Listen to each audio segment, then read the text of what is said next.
What's up YouTube family? I am Maninder Singh Best welcomes you to my channel Fitness Mantra with Money।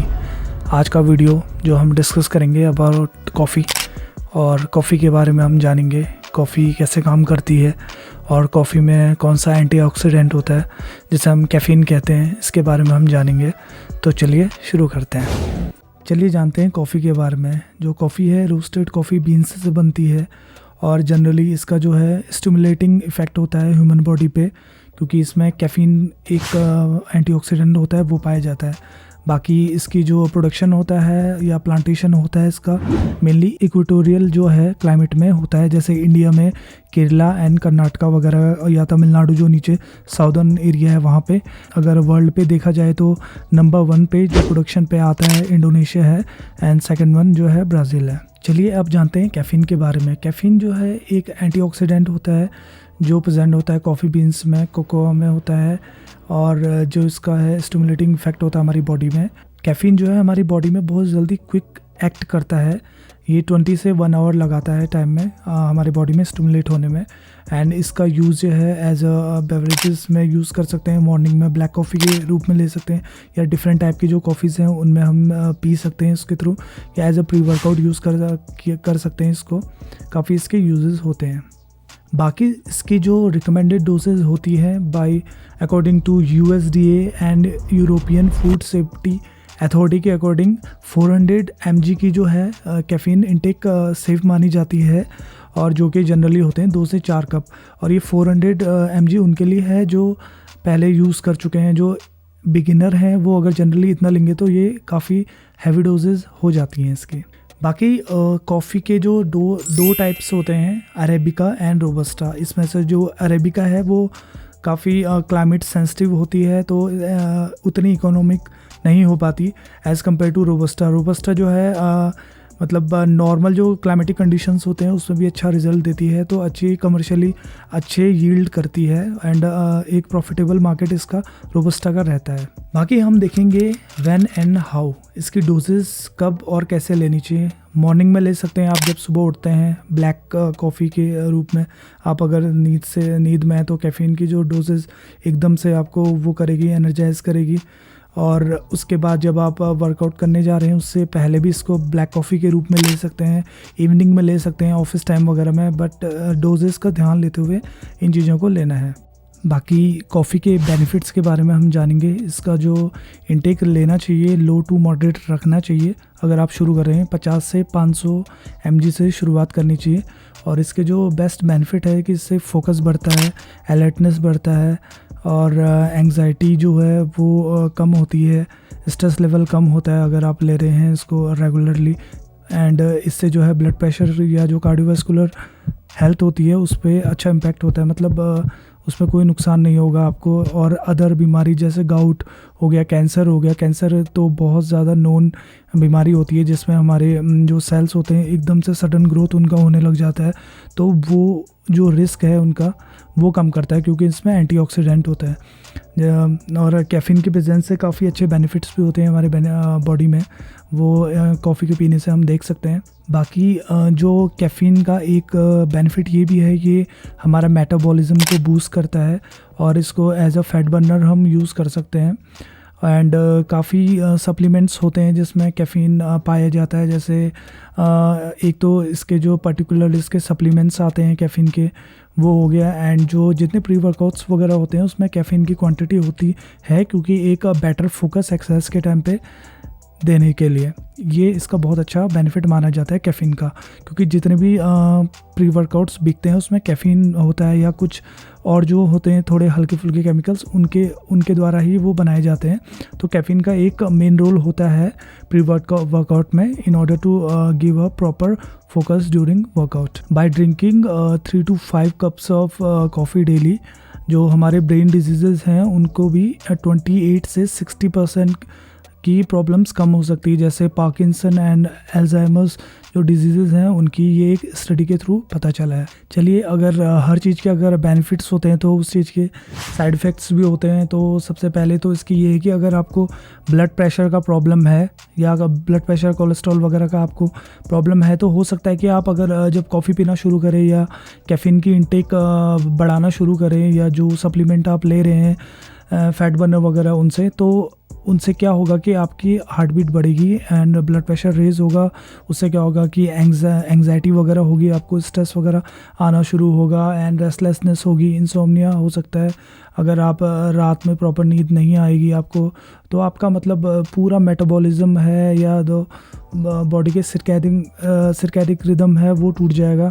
तो काफ़ी मतलब इसके losses हो सकते हैं अगर आपको ये सूट नहीं करती है। और इसका एक ये भी है कि बहुत लोगों को हेडेक भी होने लग जाता है कॉफ़ी से, उनको एलर्जी होती है कॉफ़ी से, तो ये कैफ़ीन की ही एलर्जी मानी जाती है। एंड एक डिस्क्लेमर है फॉर प्रेग्नेंट वुमेंस, उनको कॉफ़ी का इंटेक कम ही रखना चाहिए क्योंकि इससे मिसकैरेज के जो है रिस्क हो सकते हैं अगर हायर डोजेज इसकी ले जाती है। तो एक कैफ़ीन का डायरेटिक इफ़ेक्ट रहता है इसमें, ये है रिकमेंडेड कि वो खुद को हाइड्रेटेड रखना बहुत इंपॉर्टेंट होता है इसमें। तो कैफ़ीन थोड़ा डिहाइड्रेट करती है बॉडी को, तो थोड़ा पानी वगैरह आप अगर इंटेक बहुत कम है तो आपको वो होगी। तो थोड़ा ये है कि पानी की इंटेक नॉर्मल अगर आप रखते हो तो आपको कोई प्रॉब्लम नहीं होती है। और एक बात और, अगर आप अर्ली टू बेड वाले इंसान हो, जैसे 10 बजे तक सो जाते हो, 9:30 बजे तक सो जाते हो, तो कोशिश ये करना कि इवनिंग में 4 से 5 बजे के बाद कॉफ़ी की इंटेक थोड़ा कम ही करें, क्योंकि फिर क्या होता है कि अलर्टनेस हो जाती है माइंड में, और अगर आप सोए भी होंगे तो आपके मन में ख्याल चलते रहेंगे, उस टाइप का होगा, क्योंकि आपका माइंड तो अलर्ट हो गया बट आपका जो स्लीपिंग क्लॉक है वो शुरू हो गई, तो फिर आपकी जो स्लीप साइकिल है वो डिसरप्ट हो सकती है इसमें। और उन लोगों के लिए जिनको माइग्रेन है या हार्ट डिजीज़ हैं और जो अभी मेडिकेशंस वगैरह में हैं, तो उनके लिए ये है कि कॉफ़ी की इंटेक कम रखें, या और अगर आप पीना भी चाहते हैं तो अपने डॉक्टर से कंसल्ट करके इसे कर सकते हैं। और बाकी एक इसका बेनिफिट ये है कि अगर ब्लड प्रेशर लो है तो आप कॉफ़ी पी सकते हैं। तो उससे कॉफ़ी से क्या होगा कि आपका बीपी थोड़ा हल्का सा एलिवेट होगा, ऊपर जाएगा, और उससे एक नॉर्मल बीपी आपका हो जाएगा। जो भी आपके साइड इफ़ेक्ट्स हैं लो बीपी के वो नॉर्मल हो जाएंगे, आप ठीक हो जाओगे उस टाइम पे। बाकी इसके अदर ऑप्शंस देखते हैं। अगर आप कैफिनेटेड नहीं पी रहे हैं कॉफ़ी, तो ये है कि इसका एक अदर ऑप्शन ये है कि डीकैफिनेटेड कॉफ़ीज़ मिलती हैं, आप उनको पी सकते हैं और उनका भी बेनिफिट सेम ही रहता है ऑलमोस्ट। और एक सब्स्टिट्यूट तो इसका ये भी है, ग्रीन टी पी सकते हैं। एंड ग्रीन टी के अलावा इसके जो मैंने वीडियो बनाया ग्रीन टी का, उसमें भी काफ़ी मैंने बताए हैं टीज़ कौन कौन से आप ले सकते हैं, तो उनको भी ट्राई करिए। लेमन टी वगैरह, अगर आप कैफ़ीन से आपको प्रॉब्लम होती है तो। बाकी इसका कंक्लूज़न एट लास्ट यही है कि अगर आपने अभी कैफ़ीन शुरू नहीं किया या कॉफ़ी शुरू नहीं की तो आप इसे धीरे धीरे शुरू कर सकते हैं। और वर्कआउट में अगर आप नए बिगिनर हैं, वर्कआउट शुरू करना चाहते हैं, तो उस समय आप ये ध्यान रखिए कि आप कॉफ़ी से शुरू करिए। जो 1-2 रुपये के ब्रू के पैकेट्स आते हैं उनको यूज़ कर सकते हैं, नेस्कैफ़े वगैरह। ये किसका प्रमोशन नहीं कर रहा हूँ, बट हाँ ऐसे ही बता रहा हूँ कि कैफ़ीन का शुरू कर सकते हैं। और अगर आप एडवांस लेवल पे हैं, तो जैसे मैं अभी यूज़ करता हूँ, मैं प्री वर्कआउट वगैरह यूज़ नहीं करता, बट हाँ कभी मुझे लगता है कि मुझे थोड़ा फोकस चाहिए वर्कआउट के टाइम पे, तो मैं कैफ़ीन की वो लेता हूँ, टैबलेट्स ले लेता हूँ। वो अलग अलग ब्रांड्स के मिल जाएंगे आपको।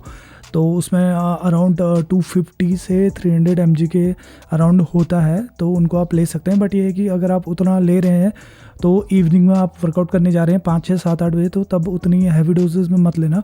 अगर आप मॉर्निंग में करते हैं जैसे मैं करता हूँ, तो उस समय आप उसको ले सकते हैं और उसके अकॉर्डिंग ही आप जो और डोजेज़ हैं उनको रेगुलेट कर सकते हैं अपनी। और बहुत लोगों को ये होता है कि जो कैफ़ीन है, मतलब कॉफ़ी अगर वो पीते हैं या कैफ़ीन की कोई भी डोजेज़ लेते हैं उनको इफ़ेक्ट नहीं करता, क्योंकि उनकी बॉडी रेजिस्टेंस हो जाती है कैफ़ीन की, तो उनको कोई इफ़ेक्ट नहीं करता है। जैसे इसका आप एग्जांपल ले सकते हैं, जैसे आप एंटीबायोटिक्स लेते हैं, तो हमारे बॉडी में या जो भी एनिमल्स या किस में भी जो वो बैक्टीरिया होते हैं, तो वो रेजिस्टेंस डेवलप कर लेते हैं उन जो भी आप पिल्स लेते हैं, मेडिसिन लेते हैं।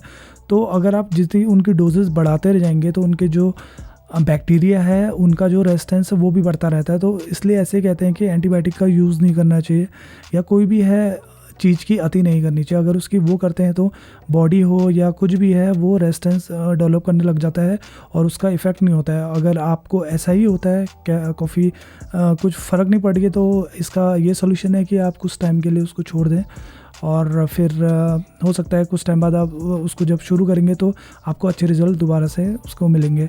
तो ये है कॉफ़ी और कैफ़ीन के बारे में थोड़ा सा हल्का सा ओवरव्यू सा दे दिया मैंने।